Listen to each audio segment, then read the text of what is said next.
Yeah, I know she's gonna play Dumb Skull and stuff, and that's gonna be fun. She's gonna play a minute or two, just like yeah, we're gonna airband it. We're gonna airband it. Well, all your inspiration. Anyway, stay when, Lonnie. I'm ready to go. And all your allegations, like a cloud of day. I see us. There we are. Hi, everybody. Dun, dun, dun, dun, dun, dun, dun. We are online. This is us doing the thing right now. It looks like we're live. It's the whole thing. We're playing. Anyways, technical difficulties. Kids on the Escalator podcast has returned after a week off, and this is what happens when we take a week off. We get out of our zone, and we have a third. There's a third. We got an original OG right there. That's right. We got the Dent, ladies and gentlemen. It's Dent right there. Buddy, there's the Dent happy to right be here. there. I've heard nothing but awesome things about this podcast. I'm so happy to be here. Thank you for inviting me.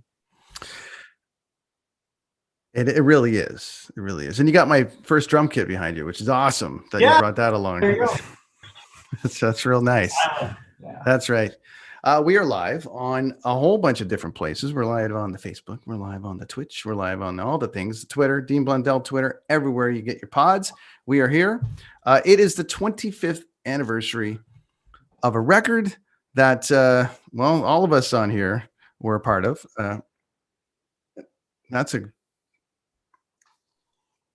There we go. So anyways, we got that record called Stuff, which is a 25 years ago. We put our heads together to come up with this thing, which is crazy. And Mr. Machete was formed, and we got the founding fathers here, two of the founding fathers on my right and left, and then they brought some guy with no drum kit in to play, which was nice. So thought we'd get together and talk about. Some people are actually messaging us saying, "Hey, it's been a long time since the Stuff record came out," and it's actually. You know, Dan, I got to bring up something. This is funny. Yeah, because Dent's on a full-time diet of muesli. Was it muesli? Muesli, what they call it? Muesli, that's good stuff, man. If you ever need to get yourself right out. Speaking of animals that take random dumps, let's talk to Dent. So Dent and I used to play in a band many, many moons ago, but well before that, Dent and I used to pound and beat the shit out of each other on the public school, and then all of a sudden found ourselves in a band. And then he was like starting a new band with Chris Machete over here, and he was like, "Hey, I got this guy that needs a drummer." And why don't you tell the story there, Dan? How did the Machete lore come together? As I crack one. Well, actually, what happened was I was working night shift in a gas station in Port Perry, and in walks this dude at like 3:30, 4 o'clock in the morning with his hat pulled down over his eyes. He scoots around to the back, looks for some Gatorade, comes up to the counter and asks for cigarettes. He looks down, he sees him reading a Black Sabbath comic book. He says, "Hey, you're into comic books?" I was like, "Yeah." "All right, cool. Check it out. I've got Ozzy tattooed on my knuckles." "Yeah, that's pretty cool." So, I just graduated from the Joe Kubert School of Comic Book Art, and I need some cigarettes, blah, blah, blah, and he leaves. I was like, "Okay, great. That's really cool." 2 seconds later, he comes back and says, "Hey, do you play any instruments?" So, "Yeah, I play bass." "Holy shit, we should start a band." He gives me his number and he's gone. And sometime later, another mutual friend said, "Hey, did you ever call that guy? He's a really good guitar player." I said, No, I'm lazy. I'm like super lazy, dude. I don't do anything. And he says, "Okay, we'll give him a call." So I call Chris one day. He says, "Yeah, come by, whatever, like Thursday or Friday, whatever. Show up." Okay, I get to his place. It's in Caesarea, Ontario, just this little speck on the map. I get there and there's a full-blown house party.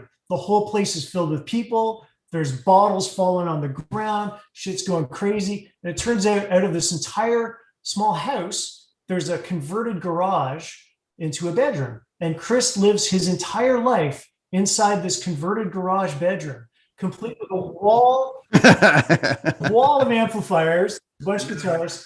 There's a couch he lives on and a table that's basically everything a man needs right on that table, and a TV. Chef Boyardee. Yeah. So I brought my little bass amp, and I brought my bass, and I come in and I'm just like looking around going, "What the hell's happening?" So Chris comes into this room. He says, "What are you doing? You play bass?" Yep, that's me. I'm the bass guy. Remember me? He's like, "Oh, yeah, sure." And he picks up his guitar and he had to kneel down to one knee because he was so hammered. I couldn't believe it. And he whipped off Eddie Van Halen's Eruption in one take perfectly. And I thought, okay, yeah. He stands up and he says, "You want to start a band?" So, yeah. All right. Puts his arm around my shoulders. Let's go drinking. And that was it. That was the beginning of the band. Shortly after that, we got a hold of Brent. I was like, this is the guy. You need Brent. He's got no drums, but I'm telling you, he's tight. And that was it. Right there. You guys probably after that first hug, didn't you go right to the Dynasty?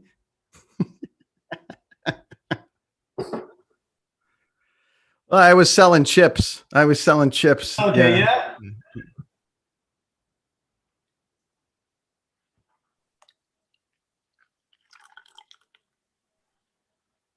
Anyways.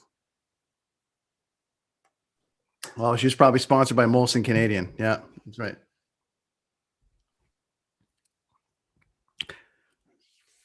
$5 an hour. It's incredible. I have no. But then I was able to borrow some. And there we go. And then we started. And then you came over, and we were out in View Lake, and I remember you came out and well, you can tell this story because I had a whole bunch of cover songs, but then you were like, no, we're not doing that. And the Dynasty. Well, I mean, what day of the week was it? Monday was wing night. Tuesday night was 2-for-1 big hair night. You were a big wig back in the day. The Dynasty. I remember you had that corner to yourself, man. It was like everybody's crowding around you and stuff. It was great. It was really, really good. Yeah. I had a good time. The wings were good. Yeah. You tell everybody what the Dynasty is? What's the Gentleman's Club?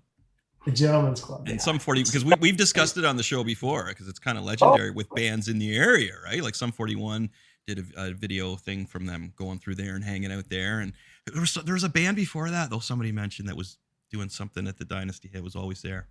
It was before us. Like there was some band and then us and then Sum 41, of course. And then, but yeah, there was a band before that. We were discussing this with somebody. I think it was Mike, maybe. It was kind of the gathering. It was Gary Begner. Oh, yeah.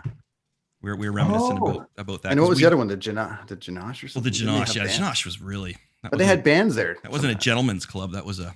No, just a club. Yeah. Just a dump. Yeah.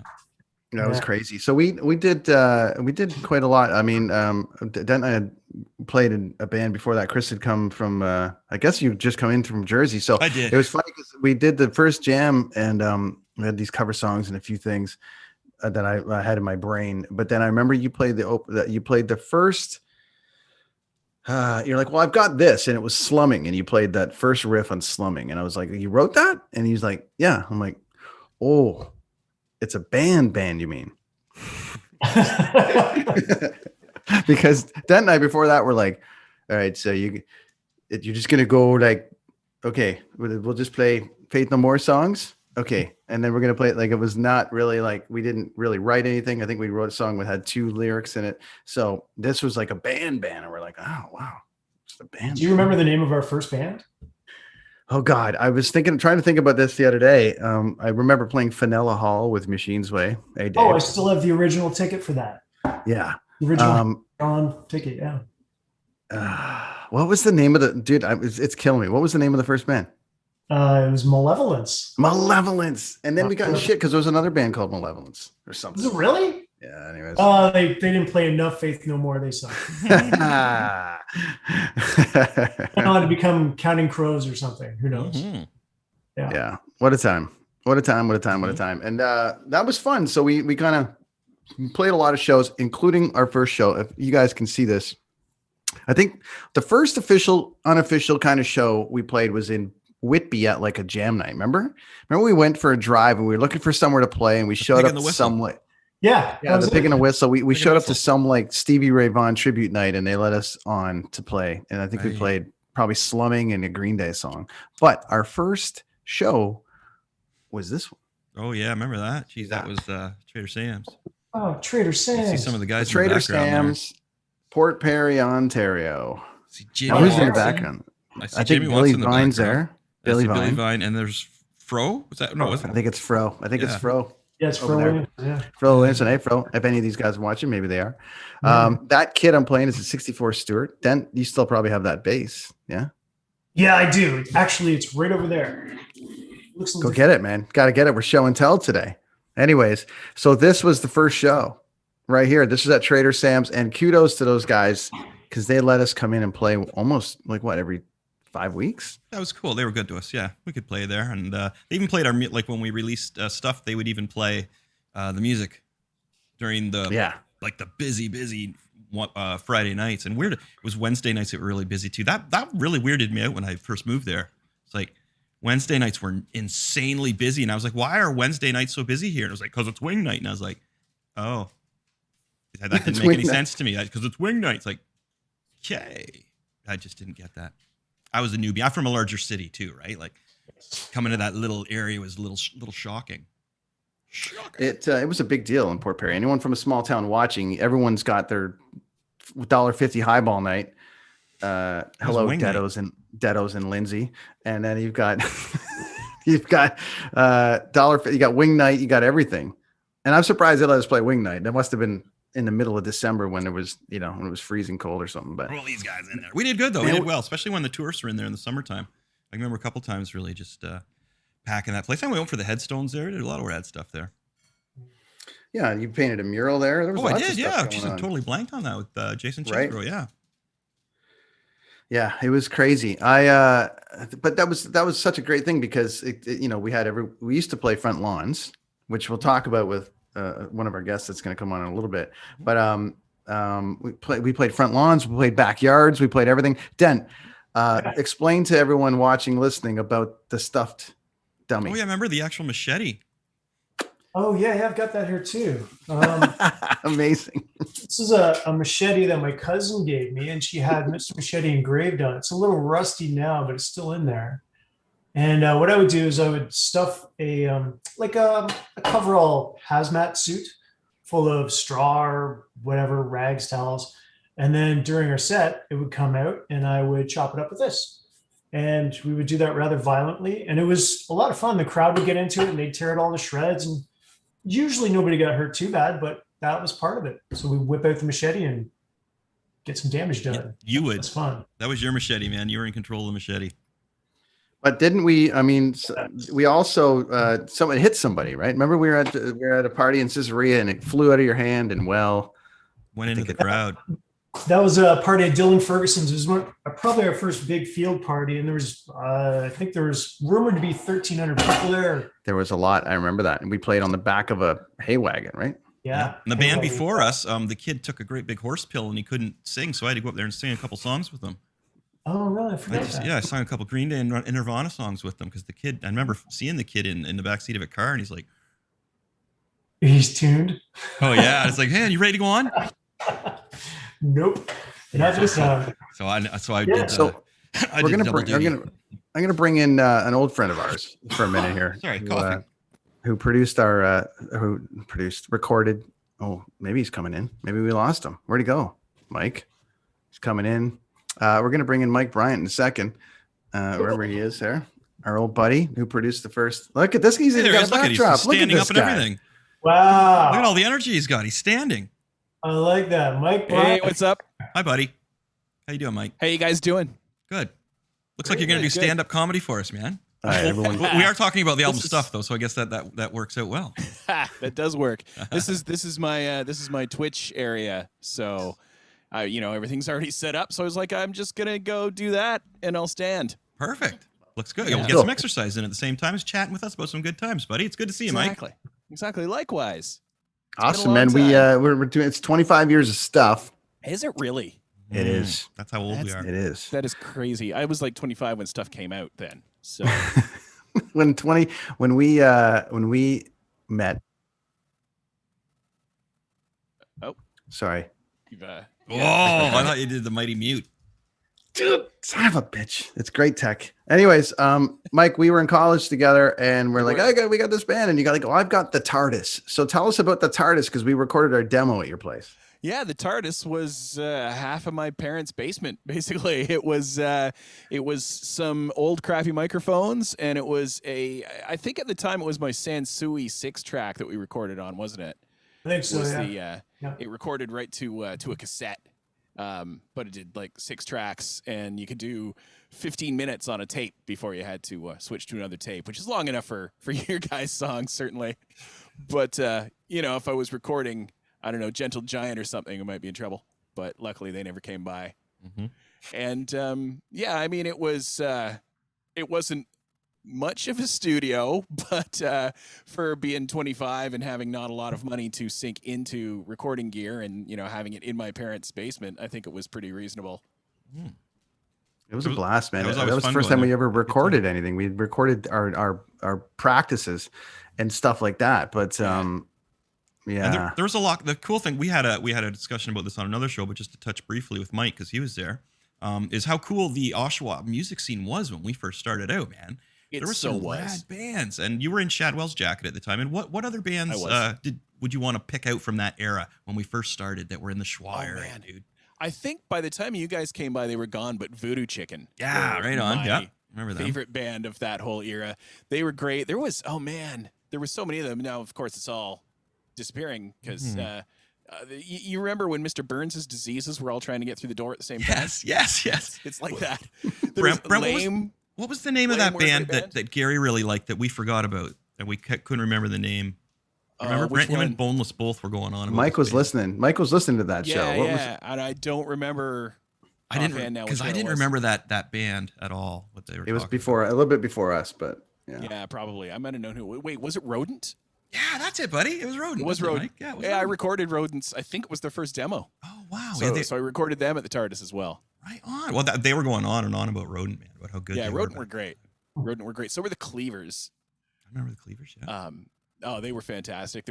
I recorded their demo, and that's one of maybe, no offense to you guys, but probably my favorite of the things that I recorded that weren't mine. Yeah. There was that. There was Finnegan. Mike, it's not you're not offending us. We had $9. Yeah, no, for sure. We shared some Cleavers, pizza, maybe. You guys would have loved the Cleavers. They were fantastic, but they didn't last very long, sadly. There was Starkweather. I recorded a song for them for the Schwa Noise compilation. Oh, yeah. Finnegan Drive Squid was the Squirm who went on to sing for Nanochrist with me for nearly 20 years. We recorded his demo that took like 8 years or something because it was when he was away at school. So he'd just come home occasionally on weekends, completely unannounced, be like, "Hey, we're recording." I'm like, "Okay, sure. Let me finish my lunch. We'll record." And so we'd record some stuff and then go off and get drunk. I like it. There was a lot of getting drunk going on. I like it. Yeah. The time as far as playing together, Dent can touch it. We were just talking about the outdoor playing outside of Chris's house and getting shut down by the cops. I think you guys were there for that. We had a couple. We played a bunch of shows. Dent, any favorite shows at that time that we played with like Shadwell's and that kind of group? Because it was kind of madness. We were playing like every weekend, man. Well, I remember when Mike had come up with the concept, Mike Bryant here had come up with the concept that we should go on a bit of a tour, and he called it the Cowtown Tour. I actually still have my original VIP pass right there. Oh, wow. Nice. I've got mine as well. All access. Nice. I think that was actually Chesbro's idea, I think. Oh, was it? Okay. Yeah, or at least the name was certainly his. Shadwell's Jacket on the back. Oh, look at that. Scandot, yeah. Damn, man, I don't have that one. I haven't seen him in forever. That was the dude that introduced us all the time, right? Yeah. Yeah, he did the little comedy bit in between when we were setting up. Awesome. Yeah, that was cool. We did that. Yeah, we had a comedy guy on there. I forgot about that. Now Cool. that was Chris, and then because Chris was doing all the graphics at the time, and he did the cover, and we had all the posters, and everyone was really, I don't know, it was really seemed like an awesome kind of group at that time. And your wife was writing for, what was the name of the publication the Violet Circle? Yeah, that's it. Right. Yeah, years before she was my wife or even my girlfriend, she was just the person writing the Violet Circle. And I remember they were just the articles were so great, and she was so supportive of that Cowtown tour. And I remember it was like the first press we ever got next to the Port Perry Star. Go Port Perry Star. They used to run the articles. It was awesome. Mr. Machete's playing this week at Trader Sam's, but she used to write for the Violet Circle and give us some great press locally, and it was awesome, man. She was so great for that. Yeah, there were other publications that sometimes seemed to revel in being dicks to the people they were reviewing, and the Violet Circle was more like if they just really, really didn't like it and couldn't find anything nice to say, they just wouldn't review it. So they were super positive. They were about like doing something good for the scene rather than I don't know, being dicks. Yeah, So- so cool. Do you remember? Do you have any memories, Mike, of that time, like recording, like with us with stuff when that record came out? I think we did some CD release parties you guys were on. Anything stick out to you at that time? Because it was so much fun. There was that one. It was like the Headstones and I want to say 13 Engines, and I think Crash Vegas and the Mahones, and then a bunch that was it was in Lindsay at a hockey arena. Mhm. And then a bunch of us played outside on like the side stage. Oh yeah. Yeah, and we did. Yeah, I think we did. Brent, I think you put that on. Did you? Actually, Wow. Yeah, I Still think so. paying for it. Are you? Elves Cried the Shoemaker played Oh, that. Remember Elvis Cried the Shoemaker? They were rad. Those were good. They were guys. like Yeah. Oshawa's Primus. yeah. Yeah, they were fantastic. Yeah. Oh my God, Mike, you're bringing up some. Remember that scene? That was crazy, man. And Yeah. we had Gary on a couple weeks ago, and just that the apartment. Remember, had everyone was part of the scene. Screaming Al Black. Everyone was around. Screaming Al. Mhm. Man, oh man, oh man. And the Moon Room and the Eclipse. Yeah, and when they came along and they started bringing in bands from outside, because the what's the word for when you can't play a show within the proximity clause? Radius Oshawa clause. was kind of right outside of both Montreal and Toronto's proximity clauses, so they could bring in fairly big bands. Like they brought, Chicks Dig It weren't big yet. I don't know if they ever really were, but they brought in Chicks Dig It and like Voodoo Glow. We played that show. Mal Havoc and Monster Voodoo Machine and just so many bands. Treble Charger when they had a #1 hit. Were playing there. Yeah. And it was nuts. Yeah, I saw some good shows there as well as played some good shows there. And that's where I could see Trigger Happy back in the day when they were just Trigger before Happy, yeah. when they're at their angry stage there. It's Right. it was some I've seen I remember me and Dent saw them with Deglows at the Moon Room there. It was a great show. Right. Great show. Yeah, I remember seeing truly one of my favorite bands that ever existed on this planet. They're amazing. Yeah. And you go see them every time. Yep, it was crazy. Yeah, so they were one of my favorite bands, as I think I pulled from when we did the Oshawa music scene episode. I think Trigger Happy and Lame were my two favorite bands that I pulled out there, with a close Shadwell's Jacket in there as well. Aw. Mike, Nobody liked Shadwell's Jacket. Mike, I like you better depressed, so I didn't want to put you up to the top there. That's fair. Do you remember? Well, Mike, it remember was Blue awesome, man. Dog? Like, it was such a good time. No, go ahead, Mike. Oh yeah. Go ahead. Do you remember Blue Dog Picked? No. It What is was the name? Rings a bell. what was his name? BLT from Degrassi Junior High and the singer from Catwalk had a Oh band. man, I remember both those shows. Of And- course, Grassy. But Yeah, and they would play the Moon Room. Oh man. They played a few times. They were great. Oh, you know what though? The Look People was probably the best show I ever saw there. The Look People. Wow. Tell us about that one. Oh man, it was. It was the Look People. What can you say? They were so good, and yet didn't take themselves seriously at all. Like all their songs are so wonderfully ridiculous. Mhm. And they just came out and they did their thing and just blew minds, and yet were still hilarious at the same time. Mm-hmm. Nice. I What venue was that at? That was the Moon Room. The Moon Room. Yeah, that's a Yeah. hot spot. Yeah, who of course the Moon Room had Fishbone one time too. Did yeah. Yeah. It was funny because the Moon Room was wild that way. Like, our bands would play their great indie scene, and all of a sudden you'd be like, "Whoa, are they really playing there?" Like a band Yeah. would come up that just blow your mind. And if it wasn't Yeah. there, if it wasn't in the Moon Room, it'd be the Eclipse. All of a sudden, it'd be a last minute add to some Yeah. great indie show with 20 bands on it, though, right, Mike? Remember all the Right, bands right. I used to put on shows? It was like, Oh man, some of them were just crazy. yeah. I Like the remember kids number like of smashing bands. TVs Yeah. on the stage and thinking they were just going to leave them there. Yeah, I remember having to stage manage some of those shows, and I'm like, really? We have 25 bands? Okay. did you learn that at Durham College? I was doing that before I went to Durham College, but yeah, Durham helped, I'd say, actually. Even though I think you're the only one that actually got a job in the entertainment industry, but from the entire class, and you didn't graduate. I did. They're like, oh, did you? I did. I post graduated. Oh, did you? Okay. So it was great. It was awesome. All right. So, I think. but the yes, s- you're right. He scraped Yeah, back the in there. six of us that actually I scraped back in. scraped through. I don't think any of us actually got jobs in the entertainment industry. Well, you wrote a book though, Maybe Mike, and belly dances, but other than and- that, and before Chris released Skeletron comic book, you're the only other published person I know. So there you go. And I saw Mike I at wrote Fan about- Expo one time, and he had a Yeah. booth there, and I was like, yeah, I know this guy, and he has a booth. I was like, yes, Cool. Yeah, Michael? I hope to have a booth again one day. yeah, dude, me too. Yeah, and just Yeah. going to going to any kind of Comic Con. I got the Ottawa here. It's pretty nice. So, our producer just left. Brent, just to give you a heads up. No problem. Okay, as long We as got you a got it couple under other control. people. We're going to throw through the timeline. So Mike, Cool. let everyone know where they can find all your stuff. Cause, number one, we want to get that out there and make sure everyone can find it. 'Cause, Yeah, it's at krakennotStirred.com. awesome. Say that one more time for everybody. krakennotStirred.com. Great. And what kind of music do you got on there, buddy? It's nerd rock. It's Yeah. all songs about Star Wars and the Avengers and sleeping. That's not particularly nerdy, but nerd rock. I don't know what else to call it. You got videos, songs about nerd stuff. You got there's videos, so you many got videos. songs, you got artwork, you got So the many three. videos. No videos. Oh yeah, there's videos. Well, there's videos. Okay, so There's you got the videos, song. there's songs, there's the whole deal. If you go Artwork, to the website, that'll lead you to the Spotify and the everything else, the YouTubes and the Twitch. Okay, et everybody cetera. check that out. Yeah, Get you back on for some nerd talk down the road. Mike, sure. Yeah, a thanks for coming huge on, buddy. supporter of us and a big part of our history, man, because all those early shows we played were with you guys, and it was a great community of people. Yeah. And we had that first demo because you let us invade your basement and spend $9. So we can't thank you enough, brother. So Best $9 I ever made. thanks, buddy. Thanks for coming on, man. Thanks, Mike. Appreciate it. Thanks, guys. We'll see you next time, man. We'll see ya.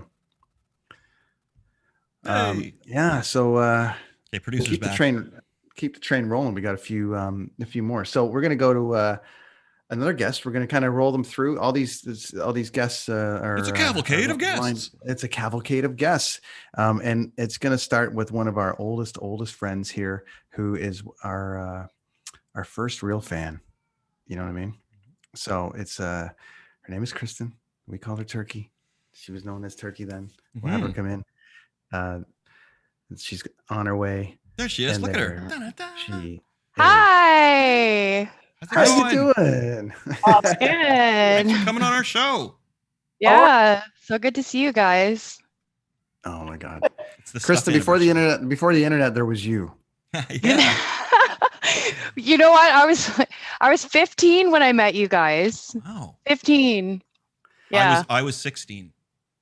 It was unbelievable your passion for this band and what you put into at that point. Then, like the fan clubs, we were all like trying to figure it out, right? And Kristen was like spreading the word. Yeah. Bringing big time. people.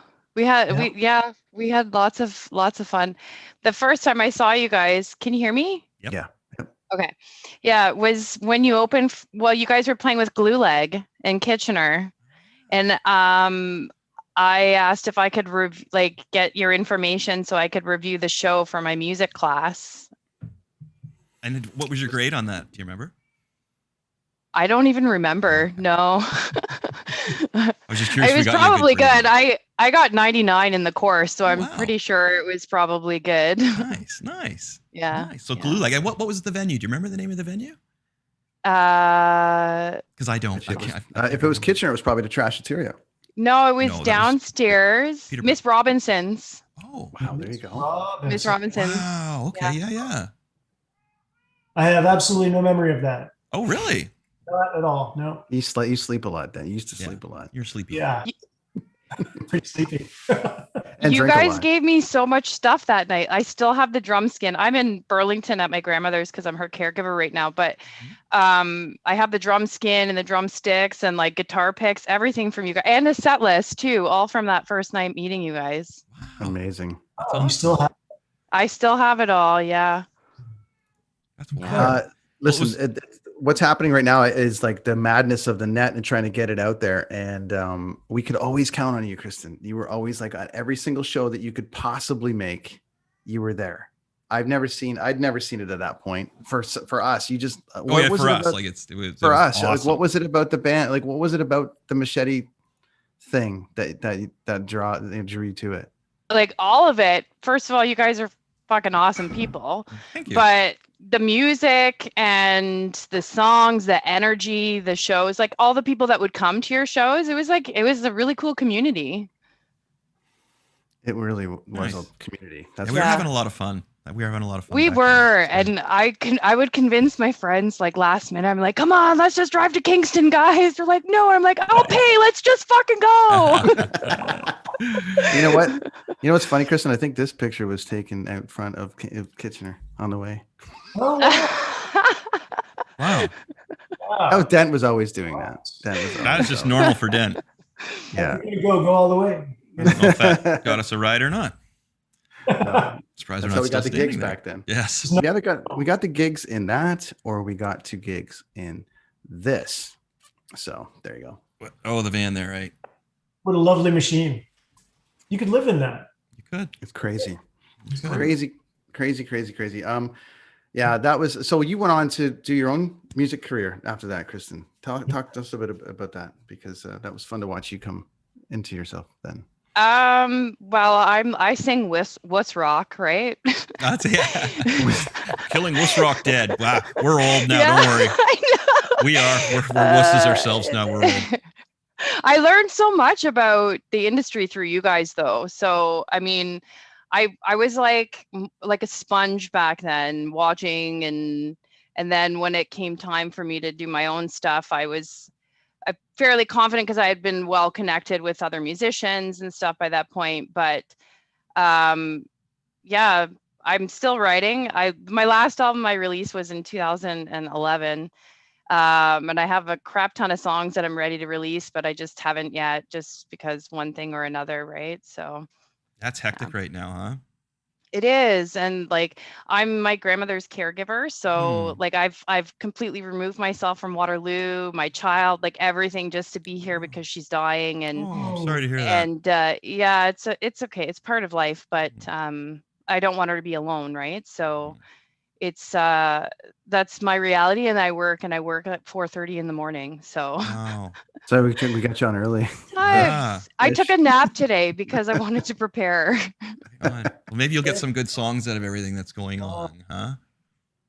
Yeah, I've been writing, but like I feel that when I'm like in a like sort of like a mental state like this, like I can't really fully get it out. It won't be until I think she passes that I'll Right. be able to release it all completely. But yeah, I've definitely felt inspired since being here anyways, just because of the different emotions that I've been going through.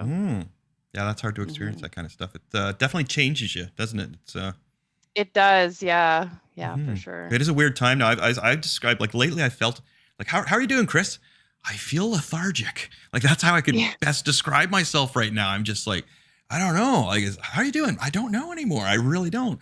Are we in? I don't even know what the rules are right now for the shutdown, to be honest with you. Like I know you hear suggestions and you see things on TV, but I went to the comic book store today. I thought they were shut down, and they had a nice stack for me. And I was like, I didn't even know you were open. They're like, oh yeah, you can just go in the front door kind of thing, right? But then you go to Walmart and there's clothes that you can't get to the clothes section, but you can get the food, which I'm not complaining about any of it. I'm just lost in the loop of what's going on anymore. You know what I mean? Like, I don't know what's going on. I know my daughter works at the cannabis shop up the road, and she is essential, which I agree with. Totally agree with. Yeah. And 420. And it's 420 day. So she said today that's what I was going to mention. So she said today was like super busy. Of course it was. Because I know, Kristen, you like to indulge in the Canadian treats as I do. And, yeah. so she's always bringing me home lots of cool stuff. I got some nice seeds I'm going to plant this year. It's going to be really, really good. But yeah, so she's essential. Yeah. And turkey memories of that time. Oh, God. I knew you guys were going to bring that up. I'm like, nobody calls me that anymore because I'm an adult now. Mm-hmm. We still call it. I mean, We once still it's call there, Dent. I know. we still call it Dent. We still call the moon. And like if it happened between 94 and 2000, you're stuck. Yeah. That's it. Yeah. It's there. What was your favorite gig that you watched us play, Kristen? Before we let you go? My favorite, I think Snow Jam Ottawa was probably like one of the most fun concerts. That one was a lot of fun. Oh, That was Snow like Jam. Goldfinger and Oh yeah, that was Chuck Caliber, wasn't it? I think that was Caliber. oh That shoot, was yeah, Caliber. They're yeah, still that was fun, though. Caliber. Well, it's okay. You Sorry. get to name drop another show for us. That's okay. Oh, but you know what? There was Deviate, which Deviate was what might have been us actually. 2000. Yeah, that was in Ottawa. This is my resume. There was a show. There was a show in Toronto. I can't remember where it was. I think it was on Queen Street, and I showed up by myself. And then you guys were you guys were gonna give me a drive, and then there was some crazy like car chase. Do you remember that? Oh yeah. And we were all freaked out, and I'm like, just let me off at the Royal York. And then you guys leave, and I'm like, why did I tell them to leave me downtown Toronto alone? No. And I'm like, it's okay, I worked it out, but like, Yeah. but yeah, I just remember like, yeah, I'm good, guys, just leave me right downtown. Whoa. Oh, no. I made some pretty bad choices. You're still here though. I am, yeah. I remember being on Queen Street with you one night in front of whichever club it was. And there was this crazy drunken maniac that was screaming at you. And you just had your hands on your hips, like, all right, finish what you're saying. And if you take another step, I'm probably going to bury you under this concrete. Not take a step forward. I think you were totally safe wherever you were. Yeah, I Your didn't face was I didn't take no shit. That's right. For you. Fantastic. Well, Kristen, we're talking about 25 years of stuff. We're talking about that first record that we made. There's other recordings out there that we'll get down to down the road, but we're talking about that first album with, did you have any favorite tracks off that? Yeah, absolutely. Raw Assumption was my favorite song. Nice. Yeah. That was our That radio. was- That was a radio hit. It made it to number 98 on the Wolf, didn't it? Then I Right. covered it once, an acoustic version of it once. I Nice. convinced one of my friends to learn it so that I could, like, Nice. sing a wuss rock version of it. I'd like to hear that. I'd like to hear that too. Yeah, I don't think we recorded it. It was Oh. just like at a gig that I played in Kitchener. So Oh, Pop man. it up on your Instagram or your TikTok or whatever you're jamming on these days. yeah, I don't we'll use listen to it. either. Oh, don't my you? Oh, daughter? okay. For My you. no. Good for you. She still sends letters. It's great. Excuse me It's while I amazing, write a letter. Kristen. Well, it's you're certainly a part of our history, Kristen, Yeah. and it was important to have you Awesome a part part of of this it. tonight. We're talking about everyone that we can kind of talk to in this window of people that were around for that first record, that helped us make that first record and help us put it out there to start the next phase of what we've all gone on to. So thank you so much for being such a big fan of ours and just being such a supporter of what we were trying to do. Good because friend. if there was some shows we would show up and it would be packed, and some shows it wasn't packed, but you were always there, and having been able to look into the crowd and have you sing along to every word, it's all you ever asked for as a band. Mhm. Yeah, I loved you awesome. guys. I still do. I lost my actual original album that I had, Oh, my no. CD.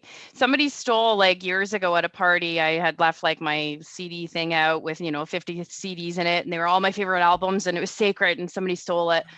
But you just have to let things go. But I was listening to it on Bandcamp the last week. Ever since Brent messaged me asking if I wanted to come on, I'm like, oh, I have to like listen to the songs again. And I've been listening to them all week. It's Yeah. awesome. Cool.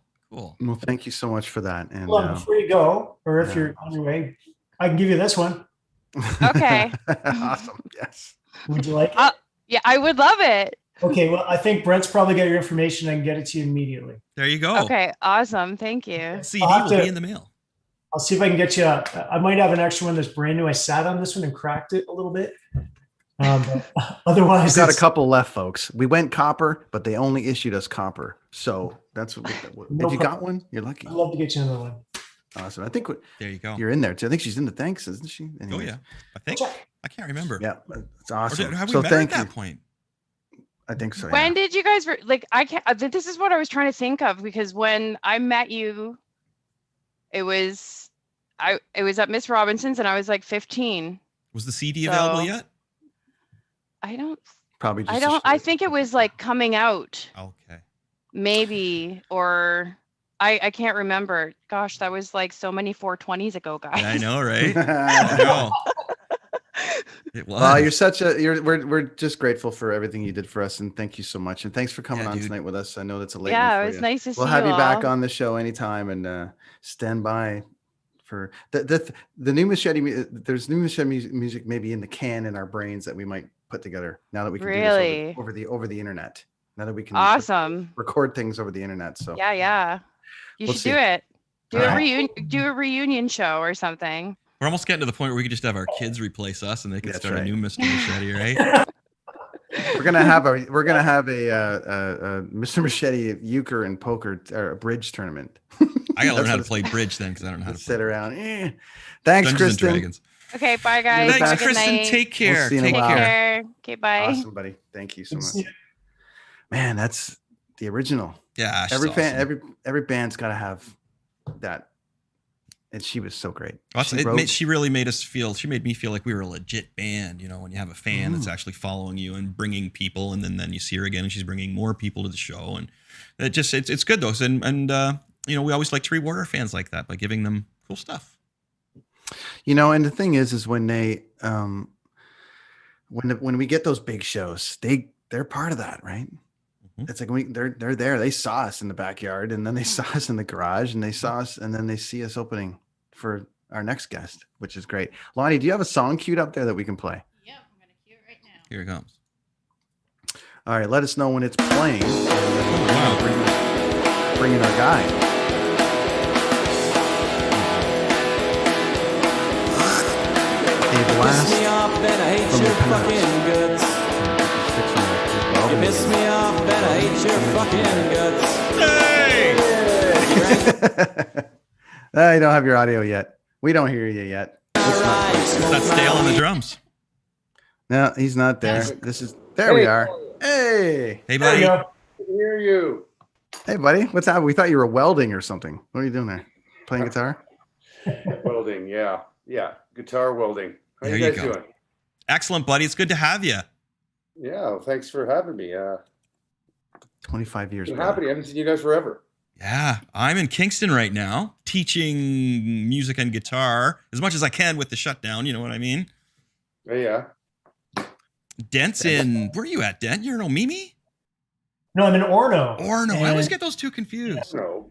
kind of like the eastern edge of the GTA, and I'm producing hunting and fishing television shows, and a lot of fun stuff too. But yeah, Yeah. Brett, there. Here you go. I'm in Vancouver there, buddy. I think last time I saw you, we were in Edmonton together, and that might be the end of my drinking days. That's when I think that's that That's it when for that that. happened. But Are you talking Anyways. to Dan or me? talking to you. Anyways, everybody, trying to this is remember Dale what it Harrison, was. our good buddy. This is our friend Dale Harrison. So, the introductions. I mean, what do we do here? So, at that time, we were just talking. We're bringing some people in that are part of that first record that we made, and the Moon Room. I'm sure you remember the Moon Room and that whole time and shows and all the rest of it. And we had an opportunity to play with you guys with the Headstones in Oshawa and a couple of different other places. And listen, I remember we were putting stuff together. You were so great to us. You just were always so nice to us, you know. And when you play with bands, and some guys are dicks and whatever, but you were always like, "Hey guys," and all the rest of it. And we're like, "Hey, do you want to play on the record?" And you're like, "Absolutely, man, no problem." And we were like, "What?" Yeah, that was Great. crazy. It was great, man. That It was a really really good. It was a kind of a surreal time, isn't it? Eh? Yeah, we had another episode. We were talking about just the music scene at that time. Like, what was it, 95, 96? No, it was 90, yeah, 90, 96, the record. Well, whatever, 25 That's years okay. You ago. can drink on It's okay, screen, Dale, you man. can drink Dale, on you can screen. drink. You can smoke. You can You can do swear. everything You you gotta can. do. Oh, buddy. Nobody allows me to smoke in my own house. Oh, okay. Okay. Anyway, I stop for years, and then I start again for vacation, and then it brings back, and then I stop again, and I start Right on. again. well, our motto is smoke 'em if you got 'em. Yeah, it's 420, Smoke 'em right? if you So got 'em. Yeah, it is. yeah. So let's go heavy. Yes. See, look, where have you guys been getting haircuts? Like, My wife the cuts hell's my going hair. backyard. Yep, every time. You see, we flattened the curve early, Dale. It's Paradise City out here, buddy. So gotta move on. BC. Oh, you're in BC, where you right? are. What do you remember from that time, Dale? You played so many shows, and Headstones. This was like the second record that blew up like crazy. With Smile, just before Smile and Wave, maybe because It was. we You did just- were in the we were in the studio with my piccolo, and you were like, I love this, and you snagged it. And anyways, yeah, it was a whole time. So we played a lot of shows together, including Port Perry, Ontario. Of course. That's where we recorded the record, wasn't it? Yeah. We did, yeah. Well, I know I did. I sat in for that day and just did a pile of tracks on. Was it a Stewart drum kit that you had, bro? 64 Stewart. It's right in this picture right here, buddy. If you look in the background, you can see it right there, buried in the background. Wow. Yeah. No, that kit sounded awesome. I remember that. I'm just going, I can't believe how good this kit sounds. And that snare. Sold it for $92. Yeah. Are you And kidding that me? snare. That's right. That snare. So yeah, it was just fun. We did the big drum circle thing, and I think we had a bunch of people kind of on that. And man, so I'm not going to make you or ask you to remember the band per se, because you played with every goddamn band on the planet back then. But I will say you were very nice to us and awesome and very supportive of us. So can you take us back a little bit to that time, sort of what you might remember from that time of us all kind of hanging out and doing stuff? So. Oh, I just I do remember that you guys were all real cool as you were, and generally our band wasn't that nice to opening acts as much, until they got to know the guys. So I was always the first person to talk to the drummer, because usually there was always a challenge to get 2 drum kits on, or where you're going to set up and shit. And, so I was always like, well, let me hear you play. And it's like, okay, you can play my kit. You know what I mean? That was the kind of thing too. And then I remember when you guys went on, I was like, you had some pretty heavy rockin' tunes and a lot of energy, and you guys were so cool. So it was pretty easy to be nice to you, in all honesty. And then, how it formed out to fashion, you asked me to do some tracks on the record. I was like, sure. And you made it easy as hell for me, and which included beer, barbecue, and money, which is transportation. I'm like, that's all I needed, right? Yeah.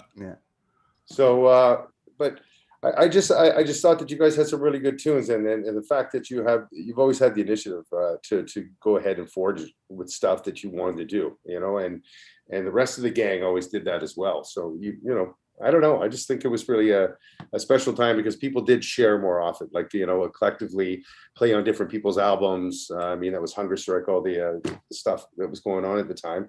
And then now we hit our modern times right now, where there's nobody playing anywhere, but that same kind of fashion holds through with, people playing on other people's records now, because they have the facility to do it at home, send off tracks that sound professional, and you can compilate things which sound freaking amazing. So I don't know, it's hard to say. 25 years, man, time is flying by. I know, right?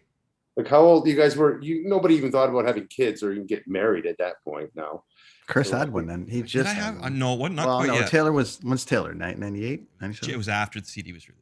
Yeah, after CD. No, So there yeah, was no there's kids going on at that point. There was just no a kids. lot of drinking and we were playing for beer everywhere at that point, right? It was like, come on and play at our backyard party, man. We'll give you a case of beer. It's like, okay. We loved Let's it. go. Yeah. And then occasionally you get like the show opening for the Headstones or opening for the Killjoys or somebody, right? And then the local parties be like, holy cow, these guys open for blah, blah, blah. I think we can get them. Well, now we get 2 cases of beer. And a couple $100, Right? maybe. Yeah, and see what happens after a couple joints, So I was good with that. funny. See, I was always good with that. It was the funny things we were talking about this earlier. It was that Brent was the guy that took care of the business and the money, and was always trying to sly on the young ladies.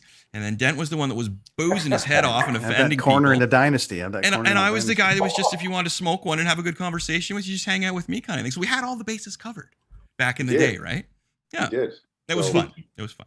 I mean, that's what you're supposed to do, though, at the time, right? I mean, come on, It you're was all great. young and fun, and you got one guy doing the finances, the booking, all the other stuff, somebody doing the writing too, with this and that, and just it all happens.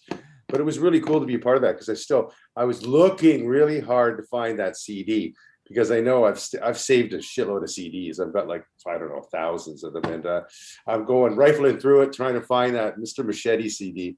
But I remember having that T-shirt forever, and then my son ended up with it on one day, and I was like, where'd you get that T-shirt? And he's like, oh, it was in your drawer. I'm like, oh, it's like, so he ended up by wearing it, but it had Dale on a headstone. Yes. You're there. Yes. Dent, show him. You've got the record, Dent. I drew Dent's that got on the. there, Yeah, no. Here's the actual. There it is. Yeah. Find Dale on there, Dent. I See will if you can find find him. it. I'll find it because I loved it. It's like, where's Waldo? Yeah, You know? there it Yeah, is, right right at there. the top. Yep, that's it at the top there. Bring right it into the after camera, R. Dent. Bring it in a little closer there. There's Dale. And there you go. That's me. Hey. Yeah, that's right. There you go. Dude, it was really, really great of you to do that though for us because it just kind of that scene at the time, and Chris and I touched on this a couple of weeks ago. It was a really awesome scene in Oshawa, the moon room, the eclipse, but there was, I don't want to say the competition, Chris. What was it? The vibe? The vibe was sort of like, oh. Well, we like were all the bands, the indie bands were battling to open up for like the Headstones and like, you know, Rusty and all those bands. So we were all cool with each other until like we heard the Headstones were coming to town. And then it was like, you know, you'd go and talk to Carrie or whoever and try and, you know, the moon room, like, put Machete on there. And then it'll be, no, put Lame on there. No, put this band on there. And then you'd see the guys, oh, hey, how's it going? How you doing with that Headstone show? Fine. How are you doing with it? Why did you talk to, right? So you were all good if it was all indie bands, but as soon as a big one came in, we were all fighting to open for those bands, which was really, really cool when that would happen, right? That was like the peak of the month when you got to do that gig like that. Because all the other times it was just like, you know, average crowd. But when you get, because Oshawa had some good bands come in, man, like the Headstones and stuff like that. Well, I think you guys did that show with us in Oshawa when who was it that somebody was pissed off and threw a drink up on stage. Well, I don't You know. want to talk about that? Yeah, for sure. I was there for that. I didn't throw a drink, but I was there for that. I remember that. Yeah, I know. Somebody got punched in the head, I thought. That was at. But you know what? Was Somebody that got a pool cue. a pool cue? What? Somebody got a pool cue in, like, I think Belleville. This is way before phones, you know? Wow. These are the stories we want to hear, though. These are the stories we want to It's one of hear. those. It's like this is all you see when we had pre-COVID stuff. It's like you just see a pile of freaking phones up, and nobody's really watching it. They're all filming it. And it's like this is when people would actually engage in the shows like that, and then have fucking stories to tell about it afterwards. And thank God it wasn't on film for most of us, or especially the Headstones. I mean, the shit that Hugh used to get up to, and things that would happen, and it's almost hard to talk about. Well, I was gonna say, do you have a memory? Do you have a memory of anything from that era? You know, around that time that you can share with us. That's a pretty neat story. Well, yeah, that's what I was alluding to that time. I think it was Loyalist College or something, and some guy just kept fucking lipping off the whole time, and then throwing shit up on stage, and there was pool tables, and they hadn't quite closed them down, so Hugh ran off, and there was a pool. He grabbed a pool cue from somebody and just came up and fucking cracked somebody in the back and broke the pool cue. I mean, it was just like all of a sudden it turned into a bar brawl, you know, and the bouncers are jumping on him, and they realize he's the lead singer, so they have to let him go. And he's pointing at somebody else, and he's trying to hit them, and it's like I think that's where he got his ring, his Headstones ring, and clocked somebody in the head. And they had an indent on their head or something, but that's hearsay. You know, I never actually witnessed that part of it, but you were still on the stage playing, kind of thing. Yes, yeah, it was like we were just vamping on whatever song that we were doing, and until it got back to stage, which was usually the format for the earlier shows for sure. And I mean, even back to 2016, before I left the band, that was the same idea, except for Hugh would just go randomly out, and not being sober, just being able to methodically pick out where he's going to go and hit different spots in the audience. But back then it was absolute mayhem. You just never knew if he was going to come back or not. Wow. I mean, he could have just walked out the door and then ended up at a party somewhere. So he had that sweater he wore all the time, right? That blue ripped up sweater. Yeah. Oh yeah. Fucking sweater. Didn't you have a moment? Didn't you have a moment? Sweater. I imagine that must have had his own spot on the tour bus, huh? Is the sweater? Oh, so did his socks. They were in the garbage and then outside as soon as we could get them out. But yeah, that was the year, you know, all that stuff started back in the days with the band. I mean, it's kind of funny. I just finished writing a song, and it was a little bit more about the road and stuff. And I had to put that blue van. Somebody, who did it? Who bought some Modern Day Braves? I think. Oh yeah, I remember the Braves. Oh, Joe. Yeah, Joe Joe and Merrick, Merrick. Yeah. Hey, did you guys hear? You heard about? You brought the Killjoys. Did you hear about Gene Champagne? I did, but he's recovered. The drummer recovered. For the Killjoys, Yeah, thank God. Man, he was on a ventilator. Wow. I didn't hear what happened. What happened to him? Well, he got the vid. Oh, he got COVID. Oh, jeez. He got the vid, and it was on a respirator for a while. And, they weren't sure. It was touch and go. So, but he's making a full comeback, which is great. And it always takes time. I'm assuming, but You know, Who were your favorite bands to play with back then, Dale, other than Mr. Machete? Yeah, I wanted to know that too. well, Mr. Machete. I mean, come on. Oh, hey. Who Sorry, was- 1 second. Let me rephrase that for a second. Who are your favorite the bands to play with other than Mr. Machete until that spot where Dent made it almost impossible for you to play with Mr. Machete? Again. I don't know what you're talking about. Speaking of Oshawa, That other incident. Go ahead.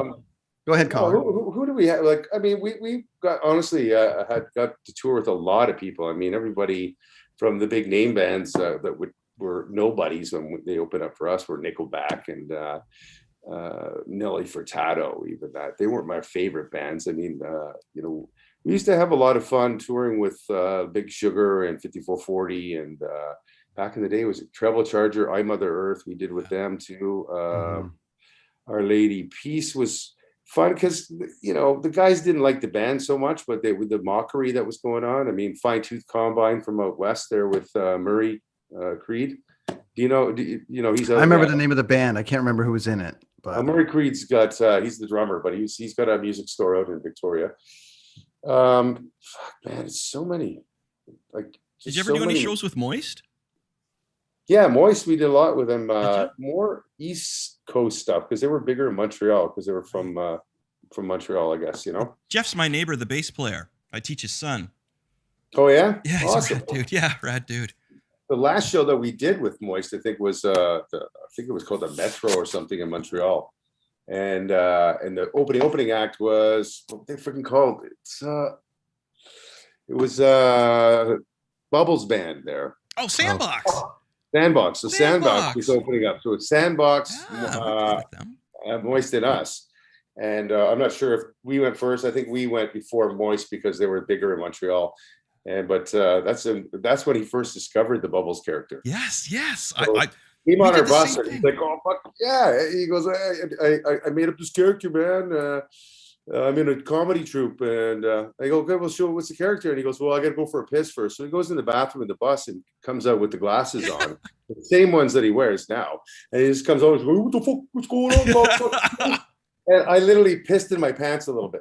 Like I did. I was laughing so hard. We made him shoot tequila up his nose, like the old. He's like, "Oh, that fucking burns like a cocksucker." And it was the funniest thing I've ever seen in my life to that point. It probably still is because it was there live. You know, and I was like, "Holy fuck, that is just the best." Like, I thought he had Down syndrome, but he was acting like that. But because that's the character, he's kind of fucked up, right? But at the time, I was like, "Man, it's."